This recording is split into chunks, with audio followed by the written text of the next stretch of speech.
Hello, guess who and guess what? Well, the guess who is me, Robbie Susan Chandler, independent Stampin' Up! Demonstrator who lives in Quincy, Florida, right outside Tallahassee, Florida. And as I've said before in my videos, I hold classes in my home. If you live in the area, I'd love for you to come over and join me. Now, let's get to the what.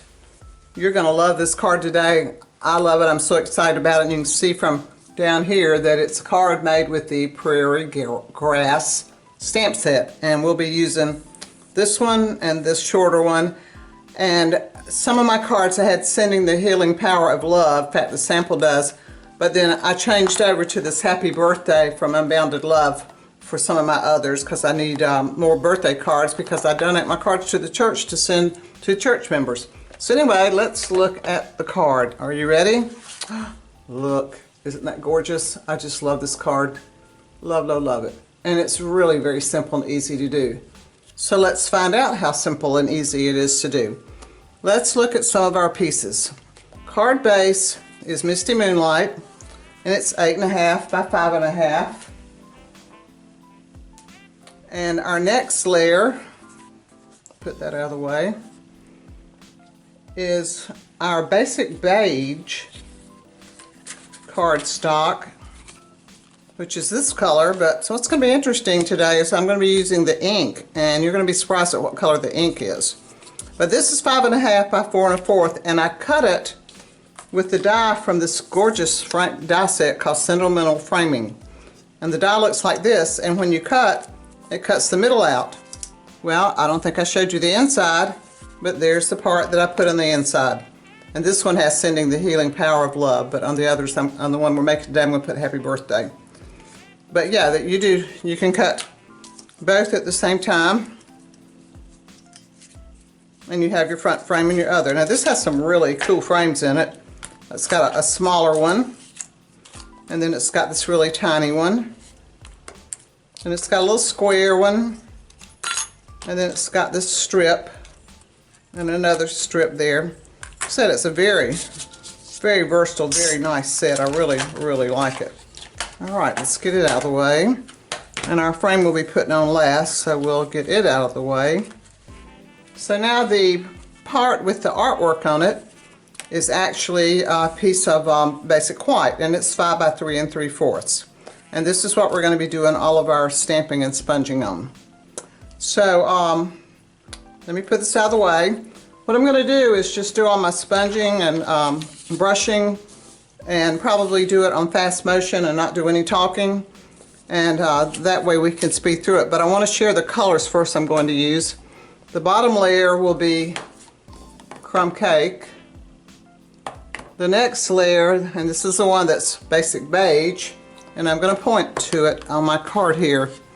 This little green color streak, that's the basic beige. Now, does that look anything like the cardstock? Well, here's the cardstock. Not really, but that's basic beige ink.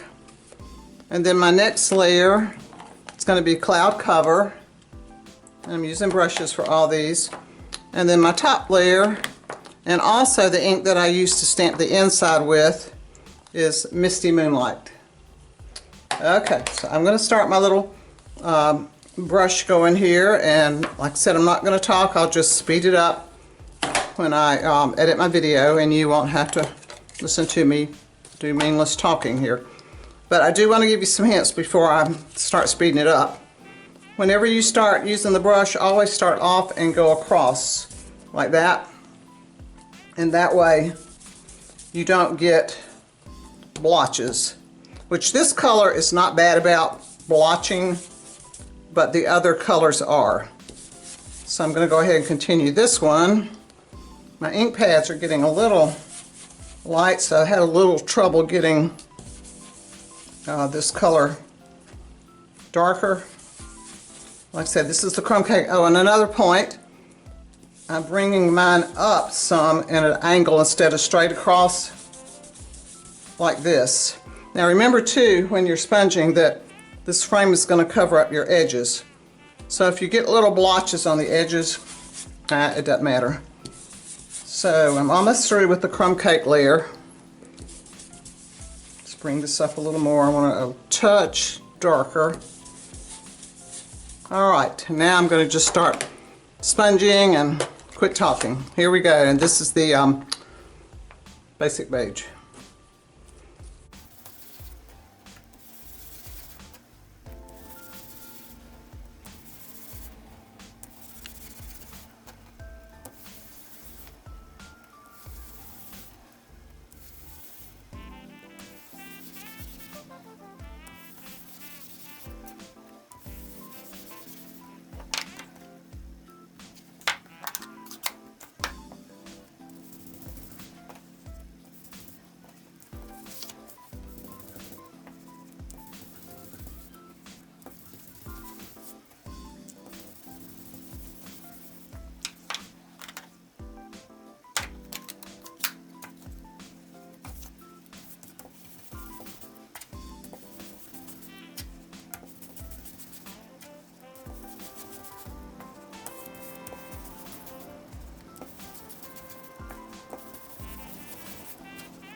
Okay, now I've got it sponged.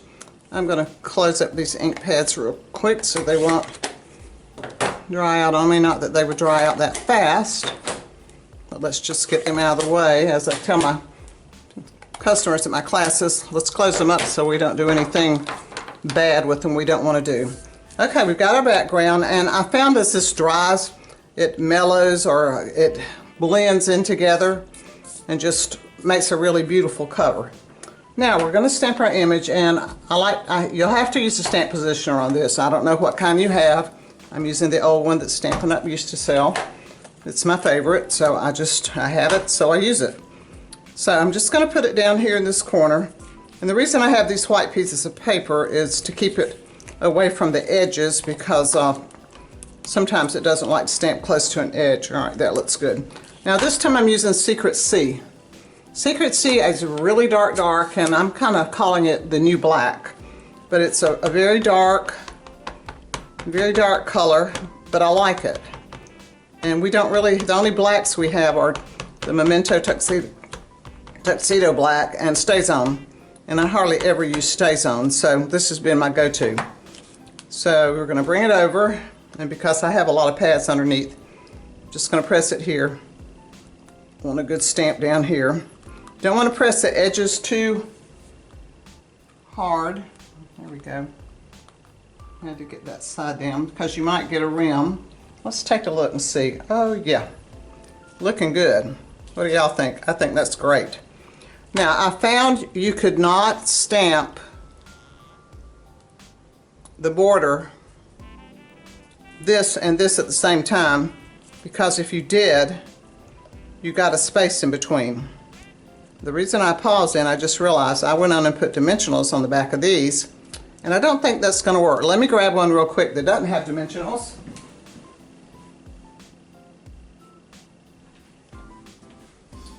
Here we go. You got to stamp it before you put dimensionals on it. Now let's smooth this one. And I drew myself a little diagram. Like I said, you can't put these down together and stamp, or you'll get a white space in between. It just doesn't work that well. So I found it was better to do the two separately. Let's see, I've got some I haven't punched out, but I can get those later. All right, I drew myself a little diagram so I know exactly where to put this down. So I'm going to put it here. I'm going to hold it down up here because I don't want that side to curl up. It's really, the only thing we're going to be stamping is up here and down this side. Let me make sure it's in my drawing. If you don't get it stamped in the same places, it's kind of hard to match up. All right, let's try this. So I'm going to ink up this side. And let's just bring it over. I hope my magnet's not, okay, it's good. Bring this down, and see, we're just really stamping this area. All right, looking good. Okay, you see, we just have this area stamped. Now what I did, and I'm going to have to take the dimensionals off this one so I can stamp it later. Let me move this out of the way. I will clean it later. So here's my stamp piece, and here's my other piece. So you, like I said, you just put these dimensionals on the back, and look, they match. You can match them right up. Look at that. They match right up. And then you're going to put them on your card front. And I've got one here that I did earlier. You see, I didn't go quite as dark on some of my colors. I really like this one better. And I put the dimensionals on and stuck it to my back. And now I'm just going to glue it down. Oh, and I also used some Misty Moonlight twine around the bottom. So let's just glue it down to our card front. So once you put the dimensionals on the frame, I didn't feel like I wanted more dimensionals on this part, because that was enough, I thought. Okay, let's put this down. There we go. I see my air conditioner just turned on. It's making all my papers fly around. Alright, do we have it even? Not quite. Let's even that up.